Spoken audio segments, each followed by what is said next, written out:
Day to day news Bharat में मैं सुरभि गैरोला आपका स्वागत करती हूं। Day to day news Bharat आपसे वादा करता है कि हम पूर्णतः निष्पक्ष तरीके से पत्रकारिता करेंगे और हमारा कोई भी पत्रकार किसी से किसी प्रकार का उपहार या विज्ञापन स्वीकार नहीं करेगा, न ही किसी को ब्लैकमेल करेगा। हम दबे कुचले लोगों की आवाज बनेंगे। Day to day news Bharat ऐसे लोगों के बारे में कोई खबर नहीं चलाएगा जो भोले भाले लोगों को बेवकूफ बनाते हैं और धोखा देते हैं, और हम लोगों की नजर में लोकतंत्र के चौथे स्तंभ को मजबूत करने की कोशिश करेंगे। दिल्ली से लेकर मध्य प्रदेश सहित कई राज्यों में नवरात्रि के दौरान नॉनवेज की दुकानें बंद करने को लेकर राजनीतिक हलचल तेज हो गई है। बीजेपी विधायक करनैल सिंह ने नवरात्रि में नॉनवेज फूड बंद करने की मांग की है। दिल्ली के शकूर बस्ती से बीजेपी विधायक करनैल सिंह ने मैकडॉनल्ड्स, केएफसी और डोमिनोज को चिट्ठी में कहा है कि नवरात्रि के दौरान मांसाहारी व्यंजन ना परोसे। चिट्ठी में लिखा है कि ये हमारे जो 22 तारीख से लेकर 1 तारीख तक नवरात्रे हैं, इनमें मीट की दुकानें बंद होनी चाहिए क्योंकि लोगों की इसमें आस्था जुड़ी हुई है। करनैल सिंह ने कहा, हमारा हिंदू धर्म है, उसकी भी आपको रिस्पेक्ट करनी होगी और 9 दिन तक हमारे प्रधानमंत्री जबकि जल भी ग्रहण नहीं करते, आपको हमारी आस्थाओं का भी ध्यान रखना होगा। उन्होंने कहा कि उन्होंने अनुरोध किया है, चाहे वो केएफसी हो, चाहे मैकडॉनल्ड्स हो, चाहे वो डोमिनोज पिज्जा हो या बर्गर किंग, उन सब से मैंने अनुरोध करके लेटर लिखा है कि 2-3 चेन स्टोर से मेरी बात भी हुई है। अब मैं दोबारा उनसे मिलने वाला हूँ। ये पहला मौका नहीं है जब दिल्ली में त्योहारों या फिर धार्मिक आयोजनों में मीट बैन की मांग की गई हो।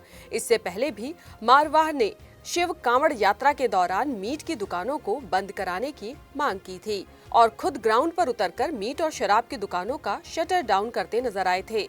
AIMIM नेता शोएब जमई ने एक्स पर पोस्ट कर इस पर कहा, दिल्ली में बीजेपी सरकार तो चलाने में नाकाम है, मगर उसके विधायक दूसरों पर अपनी आस्था थोपना चाहते हैं। विधायक करनैल सिंह जी द्वारा मीट और मुर्गा को बैन करने की मांग करना एक राजनीतिक स्टंट मात्र है।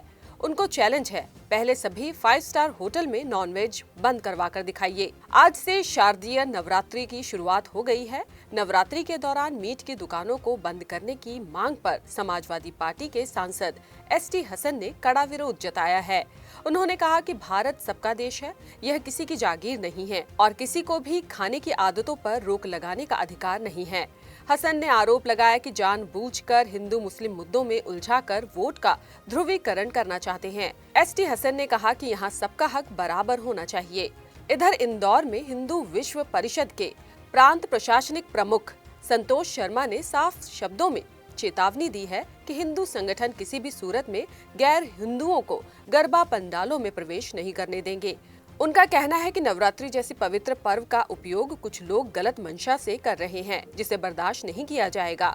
उन्होंने यह भी मांग की कि नवरात्रि के 9 दिनों तक शहर में मीट और मांस की दुकानों पर पूर्ण प्रतिबंध लगाया जाएगा। रविवार को हरियाणा के पलवल में एक सम्मेलन आयोजित किया गया। इस सम्मेलन में प्रदेश के खेल मंत्री गौतम ने मुख्य अतिथि के रूप में शिरकत की। उन्होंने कहा कि नवरात्रि के दौरान शहर के अंदर मांस की दुकानें बंद रहेंगी। इसके लिए अधिकारियों को भी उचित दिशा निर्देश दिया गया है। जो भी इस आदेश का पालन नहीं करेगा, उसके खिलाफ कानूनी कार्रवाई की जाएगी। गौतम ने कहा कि आने वाले दिनों में शहर में मीट की दुकानों को हटाया जाएगा। इसके लिए अलग से मार्केट बनी हुई है, वहीं पर बिक्री की जा सकेगी। इसके साथ ही नशे पर भी रोक लगाई जाएगी।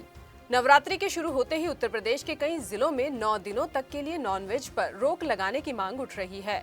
नई दिल्ली में भाजपा के नेताओं ने मीट की दुकानों को बंद करने की मांग की है, जिसके बाद राजनीतिक तनाव बढ़ता नजर आ रहा है। इस खबर के बारे में आप क्या राय रखते हैं, हमें जरूर बताइएगा। साथ ही चैनल को लाइक, शेयर और सब्सक्राइब करना ना भूलिएगा।